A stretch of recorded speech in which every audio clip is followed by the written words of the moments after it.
출애굽에서부터 시내산에 이르기까지의 여정을 말씀을 드리겠습니다. 지도를 좀 보겠는데요. 보여주실까요?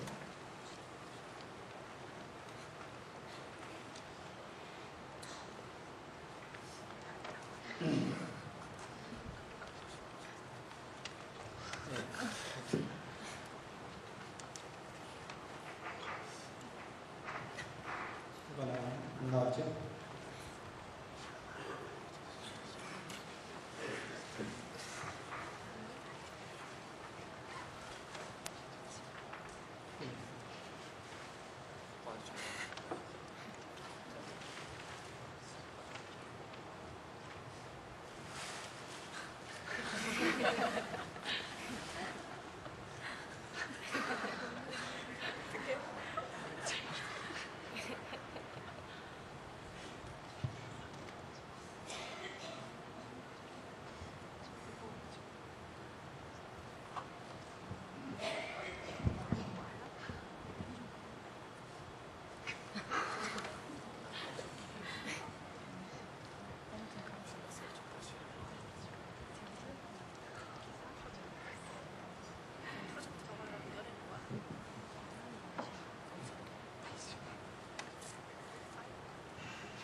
안 보이니까 뭐 할 수 없죠. 그 지도를 좀 봐야 되는데 일단 나오면 보여드리고 출애굽을 시작한 출발점은 나일강 하구에 있는 나일 삼각주 지역 고센이라고 하는 곳입니다.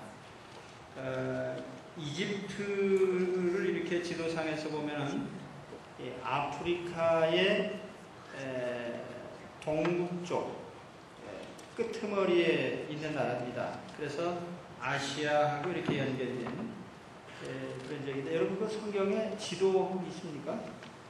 성경책에 지도 있죠? 지도가 없는 성경책은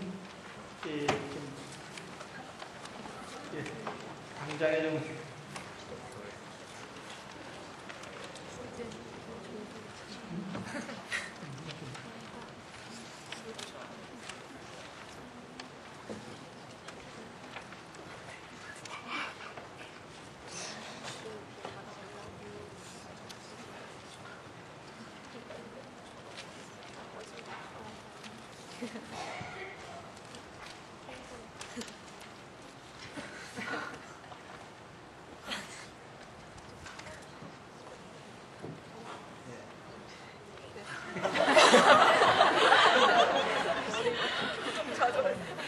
이 노트북을 당장 바꿔야 되겠네.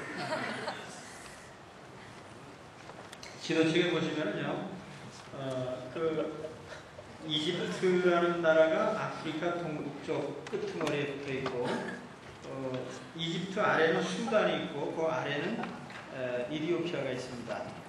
그리고 이집트의 그 동쪽으로 연한 곳에 이제 시나이 반도가 있고, 그 아래쪽은 홍해로 이렇게 이어져 있습니다. 지난 시간에 지도를 보여드렸는데, 그래서 그 홍해 북쪽으로 가면은 북쪽 끄트머리에 이제 시나이 반도가 이렇게 역삼각형 끄트머리가 이렇게 나타나는데, 그 홍해가 그러니까 양쪽으로 이렇게 갈라져 있어요. 시나이 반도 오른쪽으로도 올라가 있고 왼쪽으로도 올라가 있는데, 왼쪽 끄트머리로 가면 거기가 이제 수에즈 운하가 있는 지역입니다. 그래서 수에즈 지역이라고 하죠. 이렇게 바다와 바다 사이에 좁은 땅을 우리가 지역이라고 하잖아요. 그래서 그 홍해 북쪽 끄트머리 거기하고 지중해 쪽하고 이렇게 이어지는 그곳에 수에즈 지역이 있어요. 그 수에즈 지역이 있는 거기에 호수가 몇 개가 있는데 지금은 그것이 이제 갈대밭이고 말라있지만 예전에는 거기에 물이 가득 차 있었다고 합니다. 바다로 연결이 되어 있었고, 그래서 그 지역을 통과한 것이 아닌가 이렇게 생각을 하고, 또 어떤 사람들은 그 시나이 반도 그 자체가 항상 애굽 땅으로 언급이 됩니다. 성경에 보면은. 그래서 국경선을 말할 때는 지금은 우리가 이제 이집트 그러면 수에즈 운하 서쪽의 아프리카에 속한 그 부분만 얘기하지만 사실은 시나이 반도까지 포함해서 이집트라고 보면은 그 이집트의 동쪽 국경선 끄트머리, 거기를 이제 성경에서는 애굽강이라고 하거든요. 그래서 이스라엘 사람들이 그 고센을 출발을 해서 사실은 이 남쪽으로 돌아서 시나이 반도 동쪽에 있는 그 만이 있습니다. 아카바만이라고 하는데 그 만 쪽에 홍해 북쪽 끄트머리를 통과한 것이다 이렇게 생각을 하기도 합니다. 이게 좀 지도를 보여드려야 되는데, 자, 지도 가지신 분은 그 지도를 보면서 한번 제 말씀을 들어주시기 바랍니다. 그래서 어떤 학자들은 대부분은 이제 그 시나이 반도 서쪽에 있는 수에즈 지역 그 부분으로 해서 이렇게 통과한 것으로 생각을 합니다. 그래서 이제 오늘 다 14장부터 이제 얘기를 하면은 14장, 15장, 16장, 17장, 18장까지는 이제 그 홍해를 건너서 시내산에 도착할 때까지의 여정입니다.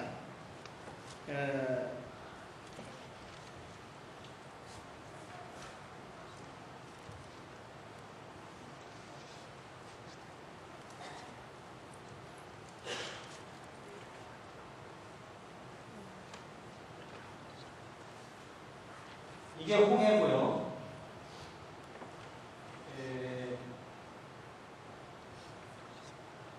얘가 지중해입니다. 여기가 이집트입니다. 이쪽에 나일강 델타가 있는, 나일 삼각주가 있는 고센 지역이에요. 그래서 이렇게 이제 나일강이 이쪽으로 흘러가는데, 이쪽에 카이로라는 도시가 있죠. 그래서 이것이 이제 시나이 반도입니다. 시나이 반도이고, 이스라엘 땅은 이제 이게 이스라엘이에요. 이스라엘. 그리고 이쪽 동쪽은 요르단. 이쪽은 이 밑으로 사우디아라비아. 이게 사우디아라비아 반도입니다. 그리고 여기 이제 홍해가 있고, 사우디 쪽에는 이제 이라크가 있고 이란이 있고 그렇죠. 그래서 다시 설명드리면 이 고센에서 출발을 해가지고 어떤 사람들은 이제 이스라엘이 이 홍해 끄트머리에 있는 이쪽을 어디를 통과한 것으로 이렇게 생각을 한단 말이에요.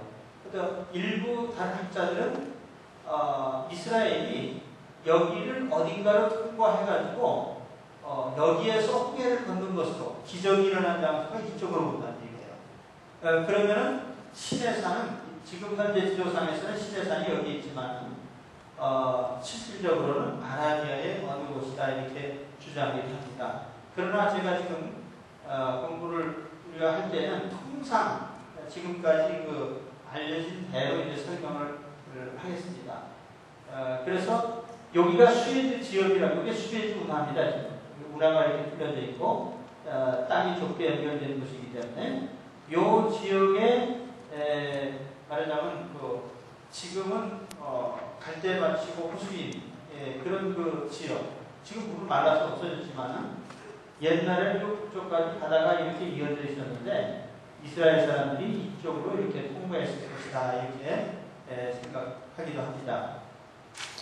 그럼 어디로 통과했느냐 하는 것은 이건 실제적으로는 모르는 일이니까 그냥 우리가 학자들이 지금 대략 생각하는 대로 이 지역을 통과했다고 가정을 하면 고셀에서부터 출발을 해가지고 홍해를 건너서 이 아래로 이렇게 시나이 반도를 통과하고 여기에서 이쪽으로 이렇게 올라와서 이 이스라엘 동쪽으로 요르단 쪽으로 해서 tab상을 해가지고 올라와가지고 여리고를 통해서 가나안으로 들어간 것으로 이렇게 되어 있습니다. 그럼 지도상에 그렇게 되어 있죠? 예.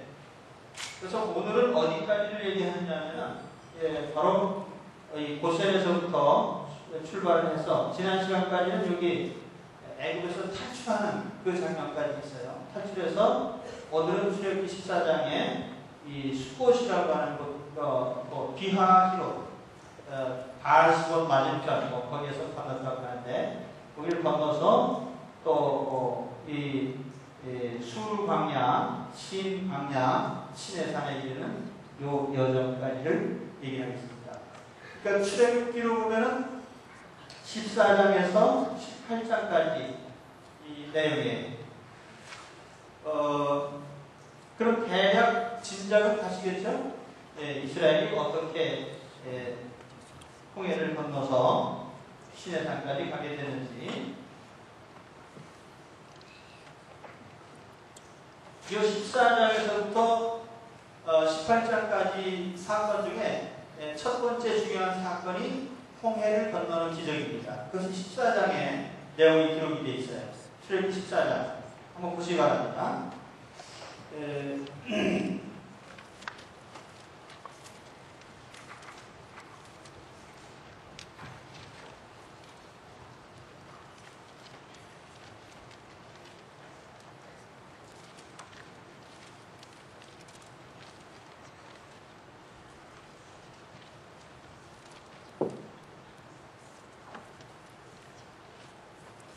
이스라엘이 이제 6월절 사건을 계기로 바로에 대해서 이제 완전히 탈출을 했죠.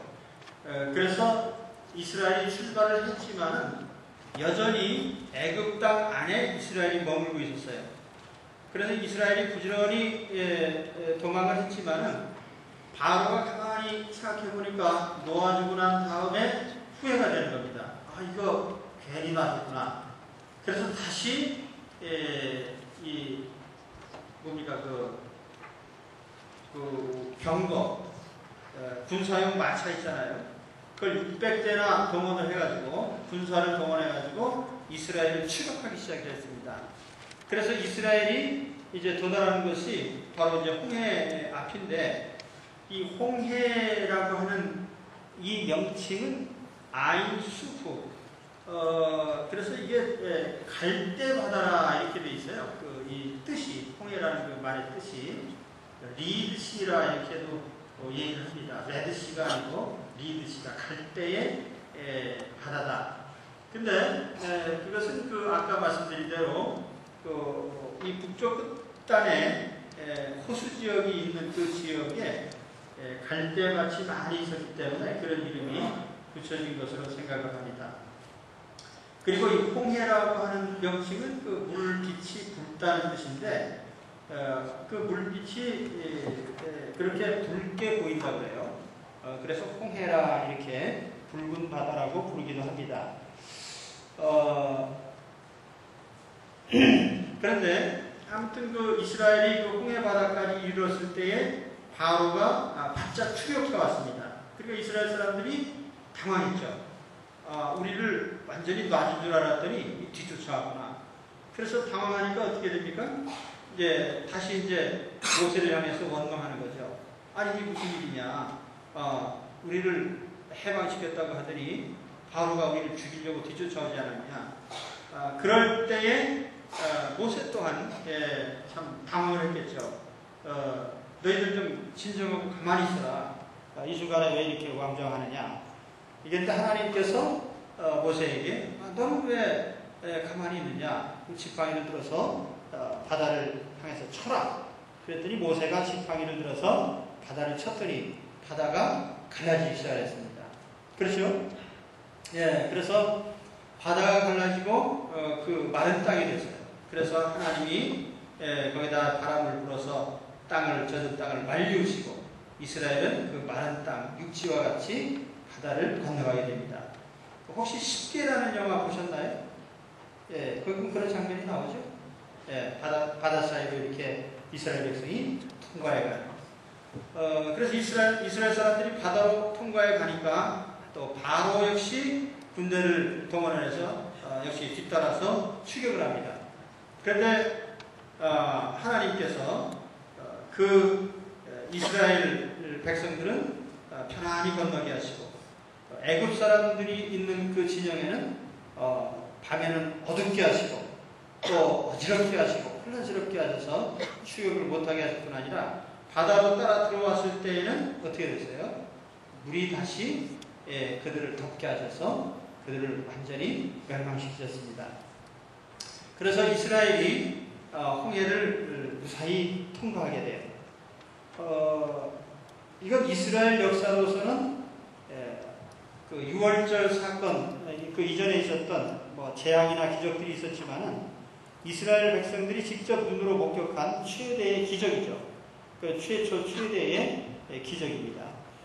그래서 이러한 사건을 겪고 나서 15장에 가서 보면은 가만히 있을 수 없죠. 15장에 가서 보면은 거기에 이스라엘 백성들이 함께 이제 하나님을 찬양하는 노래를 부르는 장면이 나옵니다. 모세와 백성들이 하나님을 찬양하고 그 다음에 또 미리암이 춤을 추고 그런 장면이 그 15장에 나타나죠. 그렇죠? 예, 출애굽 사건.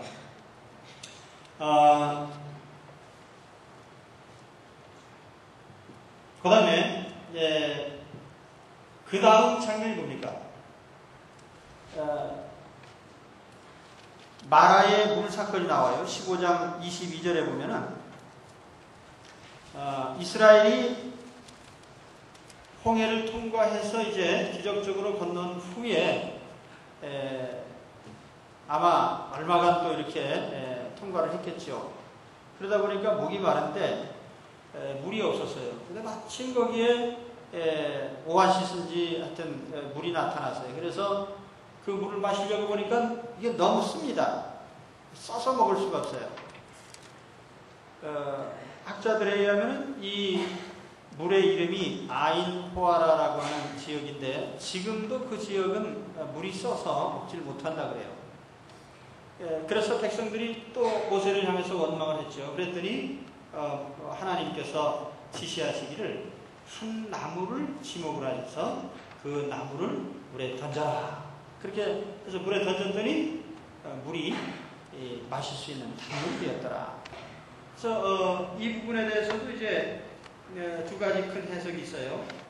실제로 물이 달아지는 나무가 있었다. 지금도 그래요. 지금도 그 쓴물이 달아지게 하는 나무가 있다고 그래요. 그 대륙마다 그런 용도의 나무가 있다고 합니다. 그래서 그것을 쓴물에다 넣으면 물이 달아지는 이런 게 있다고 합니다. 그런데 이것을 그런 나무를 하나님이 지시를 하신 것이 아니고 오히려 이 나무는 아무 의미가 없는 나무였지만 그 나무를 물에 던지는 그 상징적인 행위가 오히려 하나님의 기적을 통해서 물을 달게 했다. 이렇게 해석을 하기도 합니다. 이건 이제 전적으로 하나님의 기적으로 물이 달아졌다는 거죠. 나무의 어떤 기운이 아니고 하나님의 능력으로 물이 달아졌다. 그러니까 이 해석이 보다 더 우리 신앙적인 해석입니다.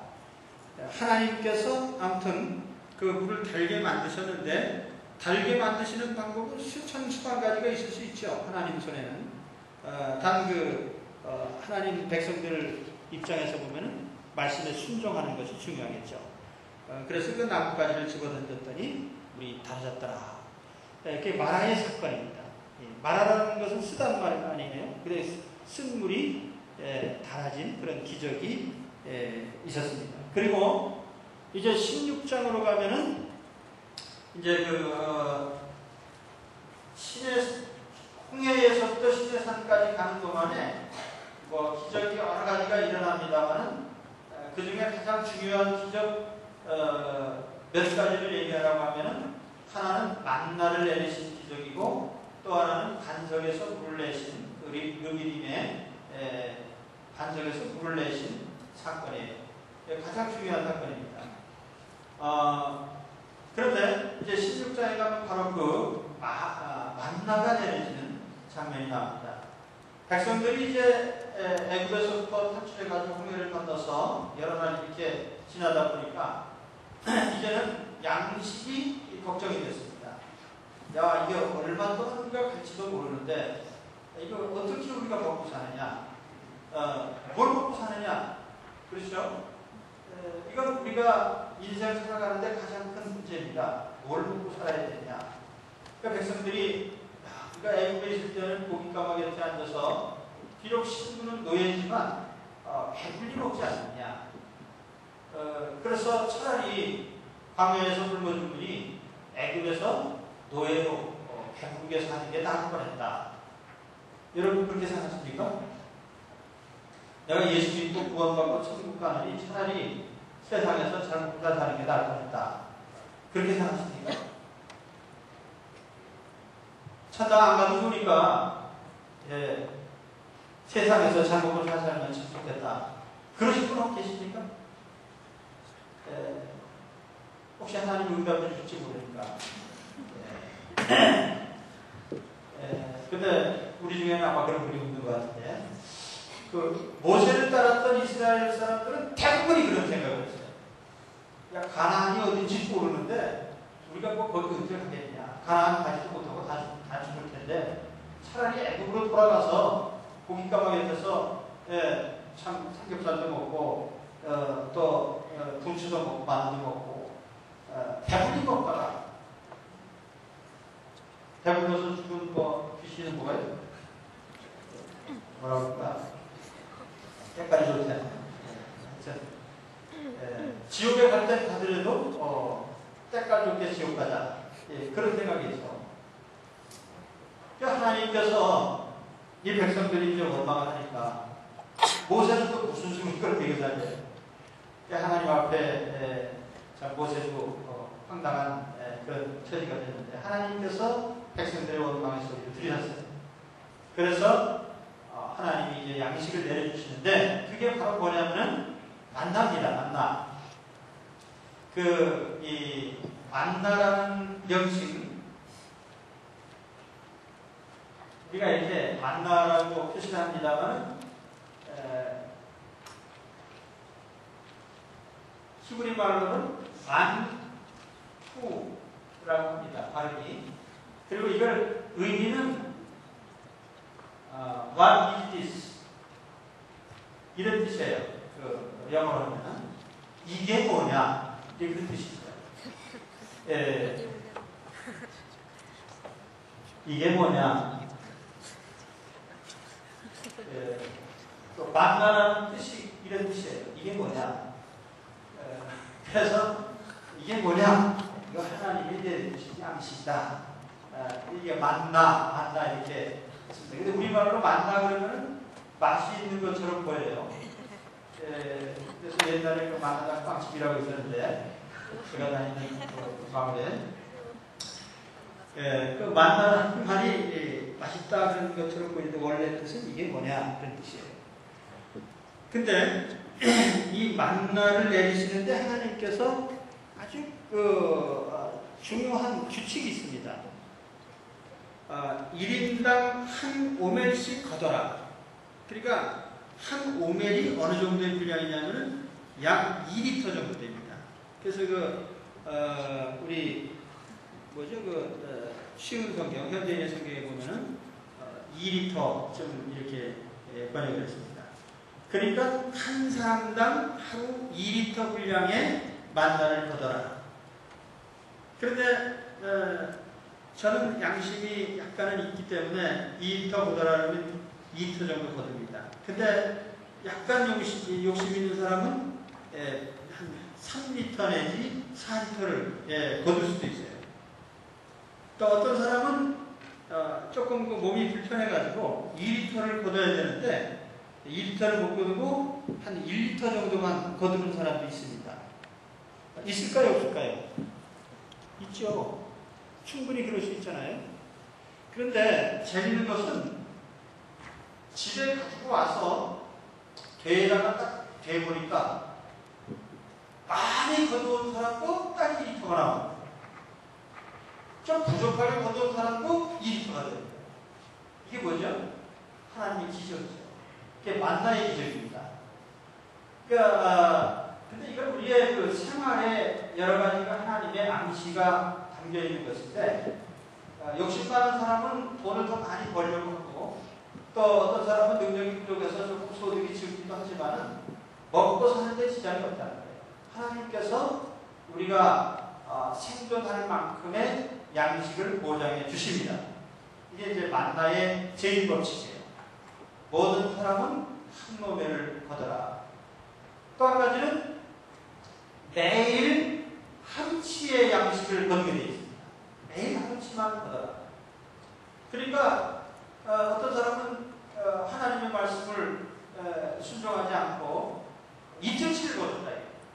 그러면 하루치 먹고 그것이 다음날 남겨두면 어떻게 되느냐? 아침에 가서 보면 다 벌려먹고 썩어버려요. 그러니까 하루치 거두라고 해서 하루치만 거두면 돼요. 그렇죠? 예. 근데 이것은 신약에 있는 주기도문과도 연결된 말씀이에요. 주기도문에 보면 뭐라고 되어 있어요? 오늘날 우리에게 일용할 양식을 주옵시고. 그러면 일용할 양식은 얼마치입니까? 하루치죠, 하루치. 일용할 양식이니까 하루치 아니에요? 하루치를 달라고 했으면은 하루 먹고 살고, 그 다음날 그 기도 또 해야 되겠죠. 그죠? 하루치만 구했으니까. 그건 뭘 말하냐면 우리가 매일의 양식을 하나님께 의지해라. 매일의 양식을 하나님께 구해라. 예, 하루하루 하나님께 구해라. 그렇죠? 근데 우리는 주기도문을 자꾸 바꿔요. 주여 오늘날 그래도 일생 먹을 양식을 주옵소서. 예, 또 약간 양심 있는 사람은 그래도 10년치는 주옵소서. 그런데 하나님은 우리에게 그렇게 안 하고 하루 먹을 양식, 일용할 양식을 주옵소서 이렇게 돼 있어요. 만나도 그래. 하루에 하루치만 거둬. 예. 1인당 하루치. 예. 그 대신에 그 1일 양식만 거두는데 단지 안식일을 위해서 안식일날은 노동하지 않는 겁니다. 자, 그래서 만나의 제2법칙은 뭐냐면 하루에 하루치 분량만 거두는 겁니다. 만나의 제3법칙은 뭐냐면 안식일 거는 그 전날 주겠다. 그래서 2배로 거두는 거예요. 그 안식일 전날, 요즘으로 말하면 우리 주일 전날이죠?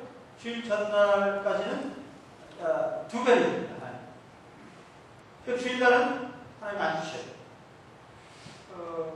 그래서 이 만나는 안식일 날에는 거두지 못하는 것도 있는데, 제4계명, 안식일을 그렇게 지키라는 계명과 일맥상통하는 그런 말씀이에요. 그러니까 오늘날은 그렇죠. 주일날 영업하면 소득이 많아질 것 같은데 단기적으로 많아질 수도 있겠죠. 그렇지만은 길게 보면 하나님께서 주일날 소득 올린 거를 다 회수해 가실 수도 있다 이 얘기죠. 그렇죠? 그러면 반다가 안 내려지고 또 남겨둔 거 썩었으니까 하나님이 어떻게 조치를 취하시는지 모르죠. 그러니까 주일날 열심히 벌어가지고 소득 올려놨는데 다음 몇 달 후에 입원해가지고 다 털어먹으면 번개 말씀할 것이죠. 그렇죠? 그렇게 되시기를 간절히 축원하옵나이다. 우리 그래서 그건 믿음의 불량대로인데 하나님께서 그렇게 역사하시는 거예요. 만나의 제일 법칙은 뭐예요? 1인당 2리터 한 500씩만 거둬라. 만나의 제일 법칙은 하루에 하루치 분량만 거둬라. 제3법칙은 안식일 거는 전날 주겠다. 그러니까 안식일 날은 거두지 말아라. 자, 이 만나의 법칙을 잘 지키면 어떻게 되겠죠? 평생 먹고 살게 됩니다. 제가 굉장히 중요한 부분을 가르쳐드린 거예요. 평생 의식주 문제 걱정하지 마시고 이 말씀의 원리대로만 하시면 평생 먹고 사는데 지장이 없다니까요. 그러니까 얼마나 중요한 법칙이에요 이게. 만나의 제1법칙, 제2법칙, 제3법칙을 잘 지키시기 바랍니다. 예. 그 다음에, 그것이 뭐냐면 이제, 16장에 나타난, 그, 만나의 축복이고, 만나의 기적입니다. 근데 이 만나는요, 또 다른 한편에서 보면은, 하나의, 신앙 훈련의 방법이기도 합니다. 자, 한 사람당 2리터다. 그런데 자꾸 마음에 시험을 당하는데, 야, 내가 좀 더 거두고 싶다. 욕심이 생기고, 또 하루에 매일 거두라 그랬는데, 한꺼번에 다 거두고 싶다는 거예요. 안식일 날은 안 주겠다. 그런데도 안식일 날, 오늘 봤었던 16장에 보면 안식일 날 만나가 내리나 하고 밖에 나간 사람이 있어요, 없어요? 성경 보시니까요. 그런 사람이 있어요, 없어요? 그럼 멍청한 사람이 있다니까요. 하나님이 안 주시겠다고 했는데 그날 나가서 돌아다니는 왜 어디 있나? 그래서 요즘에도 우리가 우리가 의식주 문제가 굉장히 우리에게 중요한데 하나님의 의식주를 보장해 주시니 만나의 법칙을 잘 지키면은 잘 먹고 잘 살 수 있다 이 얘기입니다. 예. 그러니까 오늘 굉장히 중요한 성경의 법칙을 하나 배우고요. 만나의 법칙. 예. 그 만나의 제1법칙, 제2법칙, 제3법칙은 누가 얘기했느냐? 이거는 제가 이루고 겁니다. 제가 성경 보면서 이게 있는 거예요. 그리고 하나님이 이 만나를 가지고 우리를 테스트를 하고 신앙 연단을 하신다고 했는데 지금도 마찬가지예요. 우리가 신앙 연단을 받을 때 제일 많이 연단받는 수단이 뭐냐면 양식입니다. 다른 말로 먹고 사는 문제. 그러니까 사람이 이거 가지고 시험을 제일 많이 합니다. 네. 신앙 팔아먹는 거, 다른 것보다도 양식 가지고 하나님 시험을 많이 하시거든요. 돈 문제, 물질의 문제, 먹고 사는 문제. 젊은이들도 장래 진로를 결정할 적에 옛날에 그 수수학문을 하는 사람들이 많았는데 요즘은 수수학문 거의 다 죽어버렸어요. 하여튼 공부 잘하는 사람도 다 돈 잘 버는 대로 다 빠져나갑니다. 이게 만나의 유혹이 극심하다. 그러니까 우리 인생에 있어서 내가 무엇을 선택할 것이냐. 만나의 얘기는 여기 하고요. 그 다음에 뭐가 나오냐면은 17장에 르비딤, 반석의 불 얘기가 나오죠. 반석의 불.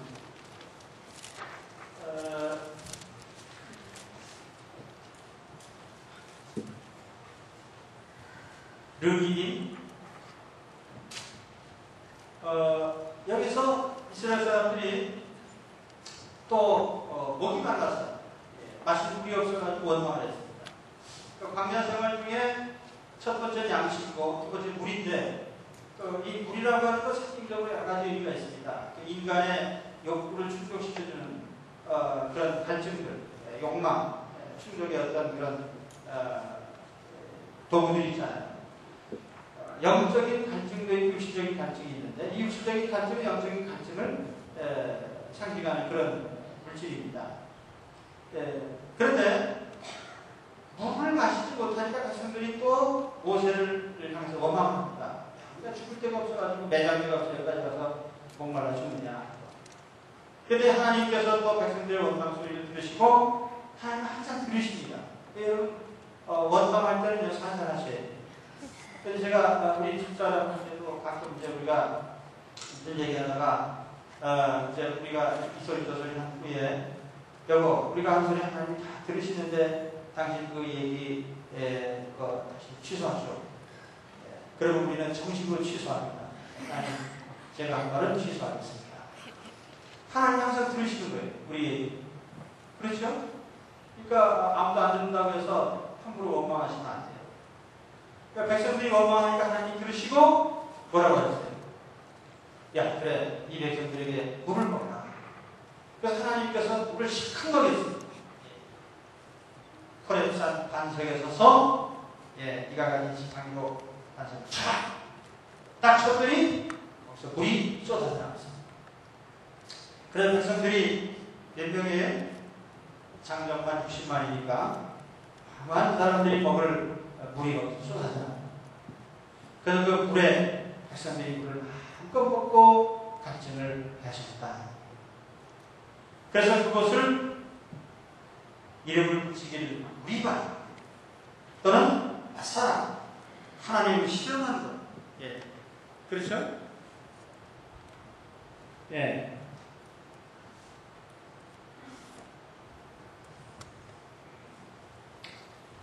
이 무리바라는 말은 증명한다. 하나님이 입증한다. 예. 또는 실현한다. 그런 뜻도 있습니다. 이 마사라는 말은 다툰다는 뜻이에요. 갈증 때문에 다투는 거죠. 그래서 하나님이 이와 같이 이제 만나의 기적, 반석의 물, 그리고 이제 또 한 가지 기적이 나타나는 게 뭐냐면 17장 말미에 나타나는 아말렉과의 전투입니다. 그래서 앞에 나타난 것들은 의식주와 관련된 것들이죠. 생존 문제이고 아말렉과의 전투는 이제는 대인관계에서 나타나는 대적주의 최초의 전투인데 이 아말렉과의 전투를 할 때에 어떤 방식으로 했습니까? 모세가 높은 곳에 올라가서 백성들을 향해서 손을 들면 이기고 손을 내리면 지고 계속 손을 들어야 되는데 모세도 인간인지라 손을 계속 들 수가 없어요. 손이 아프니까. 그래서 양쪽에서 누가 들었어요? 아론과 훌이라는 사람이 모세의 팔을 이렇게 받쳐줬더니 모세의 손이 내려오지 않아서 아말렉을 격파했더라. 그래서 아말렉과의 전투의 승리의 원인이 바로 이 하나님 앞에 손을 든 모세가 손을 든 건 뭘로 비유합니까? 어떤 사람들은 전투명령이다 그렇게 얘기를 하는데 물론 그 손 들고 전진하는 손을 들고 이렇게 하겠죠. 이건 그게 아니고 두 손을 들었다. 어떤 여건에 그렇게 나타나요. 이게 기도의 모습이에요. 그래서 지도자가 하나님 앞에 기도할 때에 하나님께서 이기게 하셨다. 그래서 이걸 이제 앞으로 일어날 모든 전투에 대한 하나의 예표입니다. 앞으로 너희들이 전쟁할 때 항상 하나님이 도와주시면 이기고 하나님이 듣지 않으시면 진다. 이걸 이제 실증적으로 보여줍니다.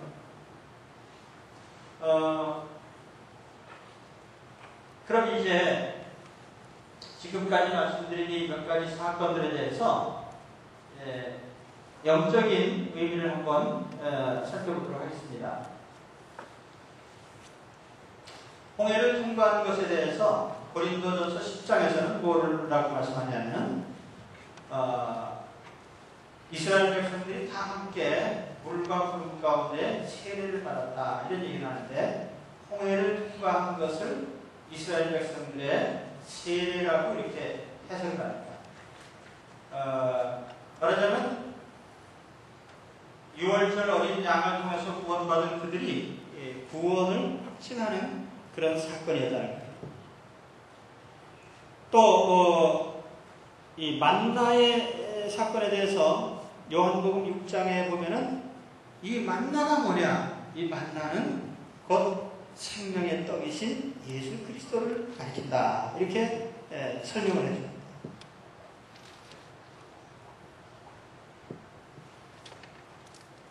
광야 시절에 이스라엘 백성들은 만나를 먹어도 죽었지만 진정한 만나가 누구냐?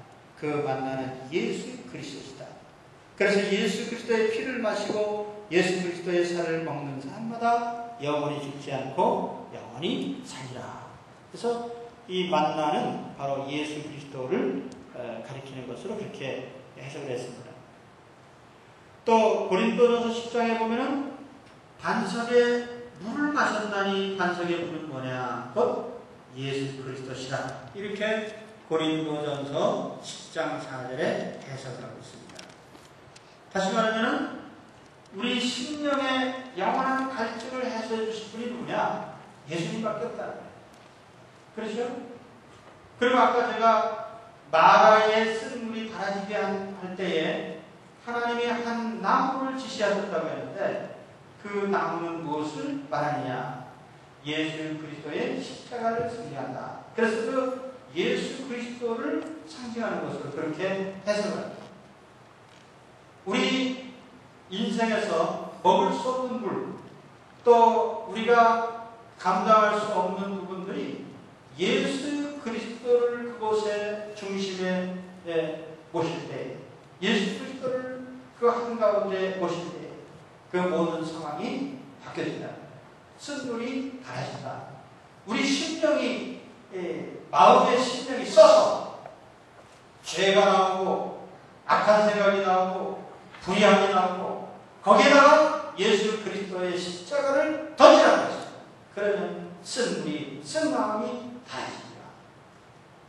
그래서 그 구약에 있는 홍해를 건너는 데서부터 또 마라의 승물이 달아진 사건, 그리고 또 만나가 내려진 사건, 반석의 물이 솟아나온 사건, 이것들이 일련의 쭉 영적인 의미로 보면은 신약은 이 모든 것이 예수 그리스도를 통한 우리에게 주시는 은혜를 나타낸다고 보는 것입니다.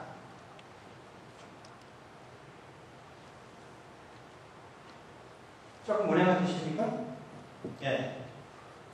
그래서 광야 생활이라는 게 뭐냐면 홍해를 건너서부터 이제 가나안에 들어갈 때까지 이게 다 이제 우리 광야 생활인데, 광야 생활에서 하나님이 우리들에게 방법을 보여주신 거예요. 광야 생활을 어떻게 할 것이냐?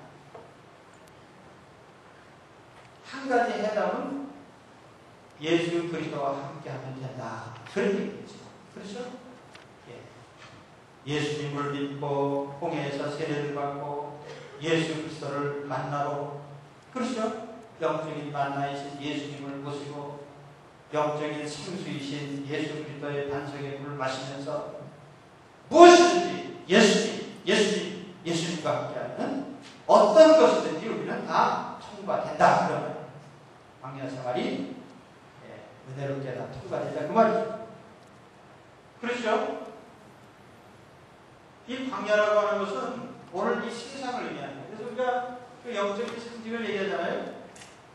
애굽이라는 곳은 어디입니까? 애굽은 세상을 의미해요.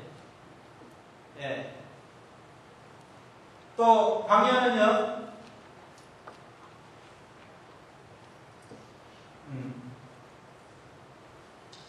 이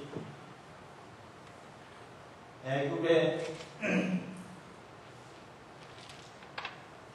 바로이잖아요. 바로가 이제 마귀를 상징합니다. 그래서 6월절을 통해서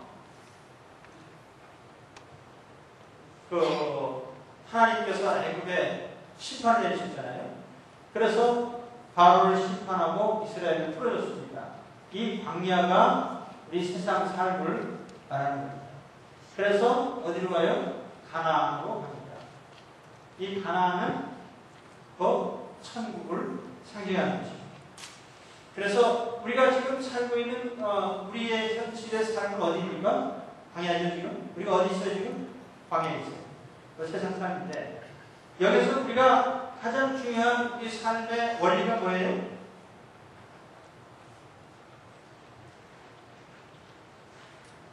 예수님과 함께입니다.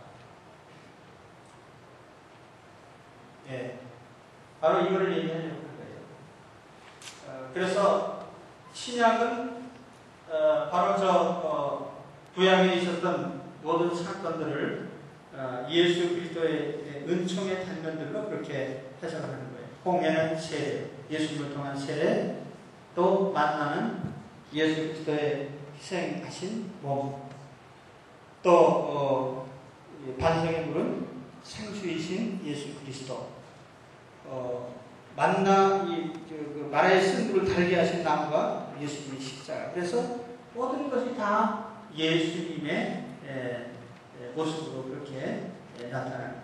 그리고 우리 광야 생활할 때 오직 예수님을 따라가자.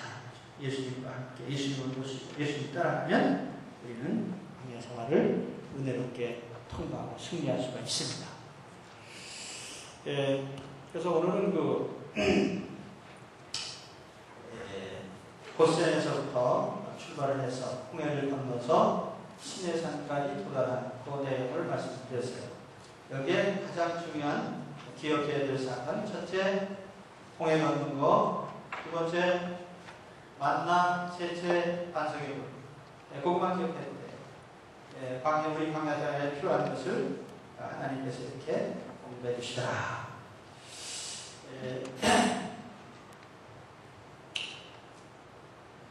질문하실 거 있으십니까?